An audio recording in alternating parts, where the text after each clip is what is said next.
अस्सलाम वालेकुम गाइस, देख सकते हैं झारखंडी बाबा का न्यू बयान। आप बेटे के शादी में कितना मांगते हो? 5 लाख।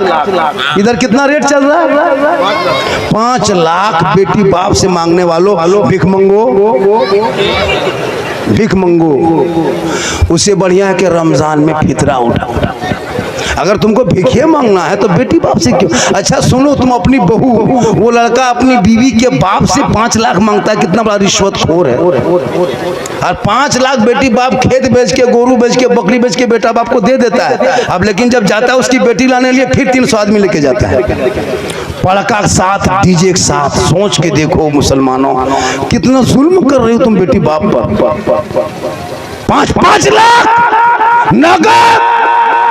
KTM मोटा टायर वाला गाड़ी, लड़का है 35 किलो, गाड़ी है 1.5 कुंटल, 1.5 कुंटल की गाड़ी, और लड़का इतने मोटा है। एक फेट मारो तो बड़ा तो नहीं जा पाएगा। लेकिन मांगेगा 5 लाख, और वो 5 लाख लेके पड़ाका, डीजे, गाड़ी, सब पैसा बर्बाद। और इमाम को नहीं देगा निकाह खानी, निकाह खानी 1100 1500। सोच के देखिए हजरत, निकाह खानी भी टेंट कीजिए हजरत, और इमाम थोड़ा सा कमेटी बनाइए। हमारे सीमांचल में खासकर गुजारिश है, हमारे झारखंड में लगभग 11,000 12,000 हो गया, 13,000 हर मस्जिद में 12-13,000 करके, कहीं कहीं 10 से वरना ऊपरे है क्या जी। कुछ कमेटी बनाइए, जिंदगी भर 6,500-7 हजार रुपया करके, क्यों कमेटी मौजूद कीजिए। जनाजा भी पैसा लेना है। इन लोग के बाप मरेगा नहीं, ये लोग तो जनाजा पढ़ा पाएगा नहीं, हम लोग के पास आएगा, लेंगे 50। तुम्हारा बाप है, तुम उठा के बोरा भर के गाछ में टांग दो, चाहे जनाजा पढ़ाओ, मेरा क्या ठेका? बाप तेरा है, फर्ज मेरे ऊपर नहीं है। तेरा बाप है बेटा, तुम पढ़ाओ नहीं जनाजा ने, उलमा मौजूद है। ऐसे थोड़ा कि मौलाना पर फर्ज है जनाजा पढ़ाना। तुम्हारा बाप है, नहीं मौलाना साहब नहीं सकेंगे, नहीं 50 लेंगे 50, बड़ी तनख्वाह कम दिया था, लेंगे 50। उस दिन खेत बेच के तुमको देना होगा। लेकिन हम लोग का एहसान है कि हम लोग नहीं लेते, मुर्गी जमा करते हैं। अब मौलाना को रखा मस्जिद में, मुर्गी जमा करवाता है। सोच के देखिए, तुम इमाम रखे हो, कसाई रखे हो, मुर्गी जमा करवाता है। सोच के देखिए, ये कसाई साहब है ना इमाम साहब। अब मुर्गी भी जमा करेंगे, पहले गर्दन में जमा कर लेंगे, फिर उठाएंगे, बीच में जमा करके आधा तुम आधा हम। जा जा जा बेटा, कुछ नहीं हजरत, खाली हम ही लोग का भरोसा। खुदा के वास्ते अपने बाप का जनाजा पढ़ने लायक बच जाओ। बाप मरेगा, लुंगी, कुर्ता, गमछा, चादर ला के रखेगा। क्या है ये सब? क्या हजरत मेरे बाप के लुंगी, कुर्ता, गमछा, चादर है हजरत। बाप ही नहीं रहा तो कपड़ा रख के क्या करें? किसी गरीब यतीम को दे दीजिएगा, ले जाइए मदरसा में, किसी गरीब बच्चे लोग बिछाएंगे, ले जाए। हम बोले क्यों खाली कुर्ता पजामा क्यों दे रहे हो? बस शुद्ध नहीं लगता है ना, जब बाप नहीं ना तो उसका कपड़ा रख के क्या करें? हम बोले बाप खाली कुर्ते पजामा, लुंगी, गमछा ही छोड़ के गया था। बाप जो गाड़ी चलाता था वो चाबी ला के दो, वो चाबी ला के दो कि हजरत बाप नहीं रहे तो गाड़ी क्या करेंगे? लीजिए चाबी, फतिया पड़िए, लेके चलिए। वो नहीं कहेगा, खाली गमछा दे। बाप जिस पलंग में सोता था हजरत, पलंग उठा के ले जाए मदरसा में बिछा दीजिए। अगर हर बाप का पलंग ले जाएंगे मदरसा में, पलंग की कमी नहीं, सब लड़का पलंग में सोएगा। अब वही करेंगे, अब वही करेंगे। कहाँ बाप है? फतिया पलंग चलिए सोती जम जाएंगे।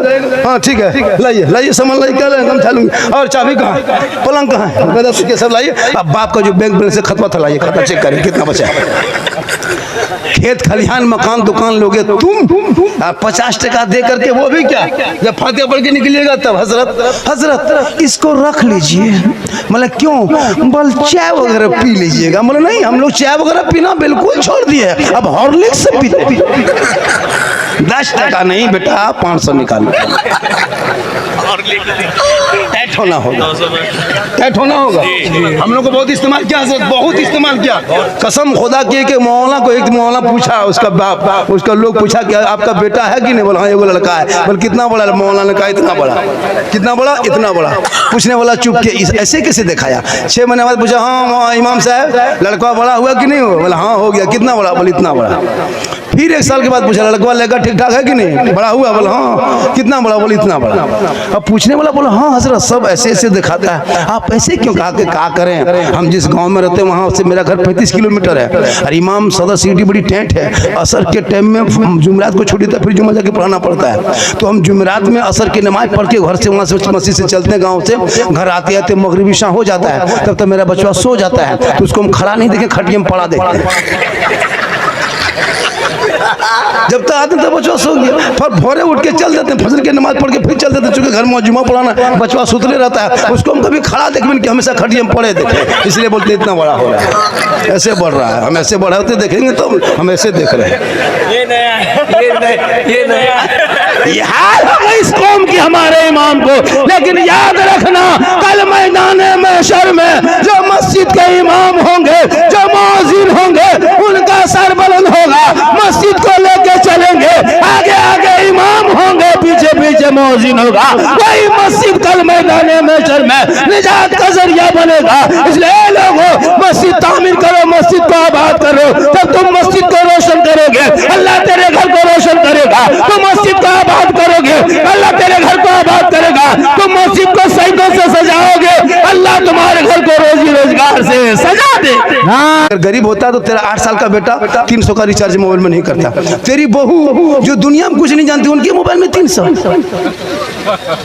तेरा बेटा 300, बूढ़ा बूढ़ी हम 150, 1000 एक घर में, 100 घर में 1 लाख।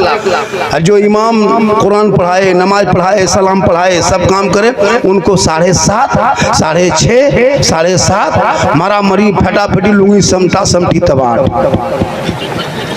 उससे ज्यादा नहीं देगा। अगर कर दीजिएगा ना, हाँ मौलवी मौलवी नहीं रखता है। और सदर सेक्रेटरी मत पूछिए, रहता प्रधानमंत्री राष्ट्रपति यही लोग। सुन लीजिए इलाके के लोगों, आपको अगर मस्जिद का सदर सेक्रेटरी बनने का मौका मिला तो आप किस्मत पे नाज करो कि मस्जिद का सेवा करने का मौका मिला।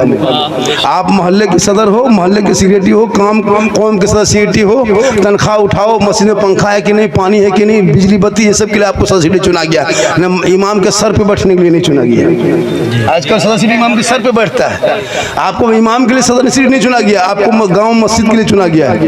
इमाम जो है ना मोहल्ले का इमाम जो है, वो राजा है, वो बादशाह है, वो मेहमान है, वो आलिम है, वो उलमा है, वो उस्ताद है। खुदा के वास्ते अपने आलिम की कदर करो, अपने उलमा की इज्जत करो। आज मौलाना को देख के तेरा बेटा गेम खेलता है, उठ के खड़ा तक नहीं होता है। 20 साल पहले हम लोग जब अपने उस्ताद को देखते थे, कहाँ छूट जाते थे पता नहीं चलता। क्या हुजूर, अभी के लड़का लोग कुछ नहीं, कौन है खत्म।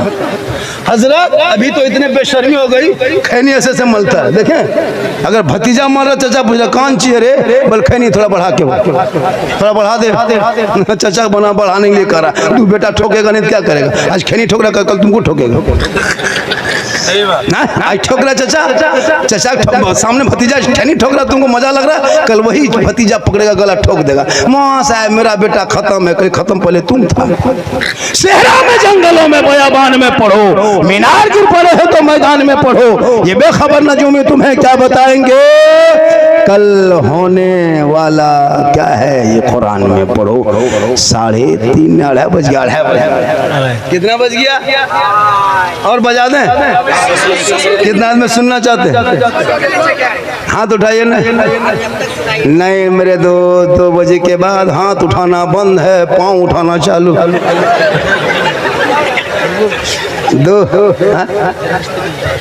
2 बजे के बाद हाथ मत उठाइए, पाँव उठाइए।